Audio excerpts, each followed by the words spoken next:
The next setup that Jeep uses around 1952, 53 in there, they came out with the CJ3Bs. They started putting a 129 tooth ring gear on the flywheel. And you can notice these pretty well just by looking at them, because the width of the ring gear is almost twice as wide as what's on a 2A or a 3A. And they have 129 tooth ring gear on them. Now these bell housings, when they went to that, were different because they needed more room to put a bigger ring gear in it. So you'll see on these that the bell housing went back a little straighter here before it angled back, so that the bigger ring gear would fit in the bell housing. For the most part, these bell housings, they got away from the starters that used the bell housing bushing, and now the starters from now on had nose cones on them, and the bushing was already in the nose cone and not in the bell housing.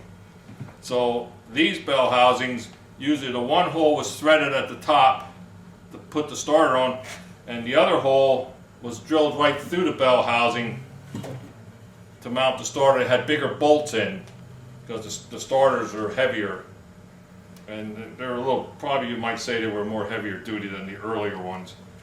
And on these later bell housing, there was just a hole in the back like on the 2A, and then where all the bolts went, there were embosses in, so that it wasn't just the thin ring around the end anymore, that it was more heavier duty this way, and the bell housings were less likely to crack. Unlike on the CJ3A of 3B, when they started they used the MCH 6207 starter, and that would be this. Now some of the starters didn't have the solenoids right on the top.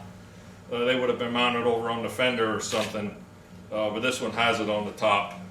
I've seen them both ways. And if the solenoid wasn't on the top, then there was just a stud on the top. Like on the CJ3B, they used the floor button again like they did on the 2A, so then there was no solenoid on it. It was just a stud, and the battery wire went right onto the starter off of the foot button there. And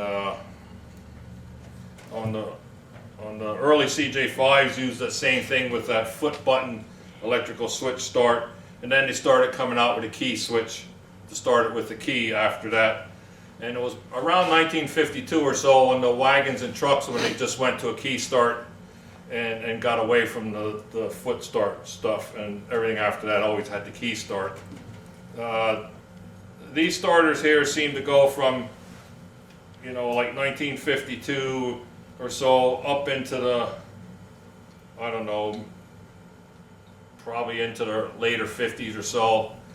And this is the starter drive that was on them. It's a heavier starter drive, and like the spring and stuff was all enclosed, and it's just used clutches.